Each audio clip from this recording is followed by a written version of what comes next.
Perkenalkan, nama saya Siti Aisyah. Saya mahasiswa Universitas Abdurrab, Fakultas Psikologi. Selamat datang di video edukasi, bimbingan, dan konseling. Pada video kali ini kita akan membahas tentang 12 azas layanan bimbingan dan konseling. Layanan bimbingan dan konseling merupakan pekerjaan profesional, jadi tidak bisa dilakukan oleh sembarangan orang ya teman-teman. Perlakuan konselor pada konseling harus dilaksanakan dengan mengikuti kaedah yang menjamin efisien dan efektivitas proses. Nah, maka dari itu asas-asas bimbingan dan konseling tentu saja harus diterapkan dalam penyelenggaraan layanan bimbingan dan konseling. Apa saja asas-asas bimbingan dan konseling tersebut? Simak terus video ini ya teman-teman. Oke, terima kasih udah lanjut menonton. Jadi yang pertama yaitu azas kerahasiaan.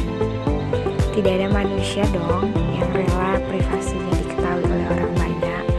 Jadi azas ini menuntut dirahasiakannya segenap data dan keterangan konseli yang menjadi sasaran layanan. Jadi BK wajib merahasiakan isi permasalahannya terhadap orang lain ya teman-teman. Yang kedua yaitu azas kesukarelaan. Pada umumnya semua orang hanya bisa mengutarakan kepada orang-orang tertentu ketika kita sudah menerima orang tersebut sehingga kita rela untuk berbagi cerita. Nah, azas kesukarelaan ini merupakan azas yang menghendaki adanya kesukaan dan kerelaan konseli dalam mengikuti dan menjalani layanan yang dibutuhkan bagi dirinya. Dalam hal ini, konselor wajib membina dan mengembangkan kesukarelaan tersebut. Yang ketiga, asas keterbukaan. Asas keterbukaan ini masih berkaitan dengan asas kerahasiaan dan asas kesukarelaan. Jadi, konselor atau BK harus bisa membangun kepercayaan konselinya terlebih dahulu, biar atau agar konselinya lebih luas dan bersifat terbuka dalam menceritakan masalahnya. Yang keempat, azas kekinian. Jadi teman-teman, azas kekinian ini merupakan azas yang menghendaki agar objek sasaran layanan, bimbingan dan konseling atau BK membahas masalah konselinya dalam kondisinya yang sekarang. Kelima, azas kemandirian. Jadi azas ini teman-teman menunjuk pada tujuan umum bimbingan dan konseling ini, yaitu konseli diharapkan menjadi individu yang mandiri dan bisa menerima dirinya sendiri dan lingkungannya. Jadi, BK hendaknya mampu untuk mengarahkan segenap layanan dan bimbingan konseling yang diselenggarakannya bagi perkembangan kemandirian peserta didik ataupun konselingnya. Yang keenam yaitu azas kegiatan. Asas kegiatan ini merupakan asas yang menghendaki agar konselinya aktif di dalam penyelenggaraan layanan dan bimbingan konseling. Jadi dalam hal ini konselor atau BK perlu mendorong konselinya untuk aktif dalam setiap layanan bimbingan dan konseling yang diperuntukkan baginya. Yang ketujuh, asas kedinamisan. Asas kedinamisan ini merupakan azas yang tidak monoton dan terus berkembang dari waktu ke waktu ya teman-teman. Jadi azas ini tidak monoton lah intinya. Yang kedelapan yaitu azas keterpaduan. Azas ini dilakukan oleh konselor maupun oleh orang lain saling menunjukkan keharmonisan dan keterpaduan.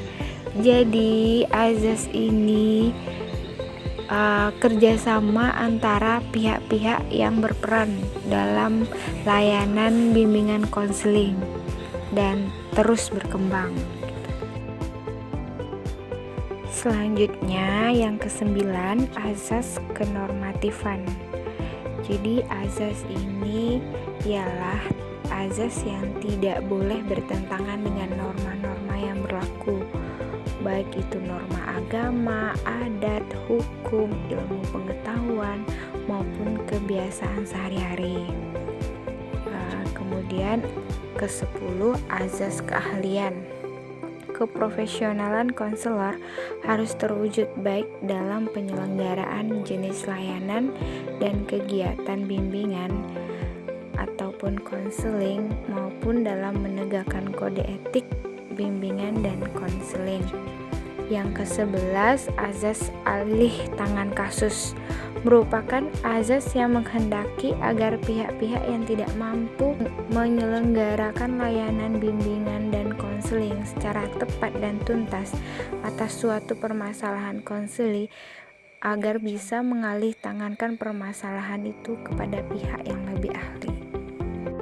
Yang terakhir 12, asas tuturi handayani merupakan azas yang menghendaki agar pelayanan bimbingan dan konseling ataupun BK secara keseluruhannya dapat menciptakan suasana yang mengayomi atau memberikan rasa aman, mengembangkan keteladanan, memberikan rangsangan dan dorongan serta kesempatan yang seluas-luasnya pada konseli untuk maju.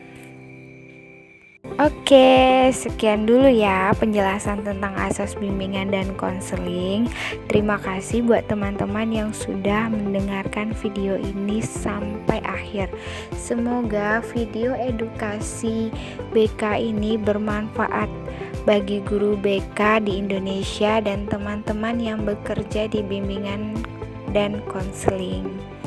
Wassalamualaikum.